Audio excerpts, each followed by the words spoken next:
शिवरात्रि के 9 दिन 9 माताओं के बारे में नहीं पता?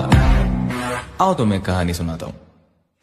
पहला रूप शैलपुत्री सती रूप अवतरित, तृतीया है ब्रह्मचारिणी शिव को जो समर्पित, चंद्रघंटा वो जिनके मस्तक पर चंद्र विराज विराज, कुष्मांडा माँ सब ब्रह्मांड को खुद से उपाजे, स्कंद माता का पंचमी सर्व मोक्ष अंतया, छठवीं माँ कात्यायनी कष्ट रोग सब हरा, काल हरे काल निवारे भूत प्रेत दर कहाँ है, भय से भी मुक्त सदा हो काल रात्रि जहाँ पे, श्वेत वस्त्र महागौरी अष्टमी को विराजे, सिद्धिदात्री हो नवमी हाथ चक्र वो साजे बोलो।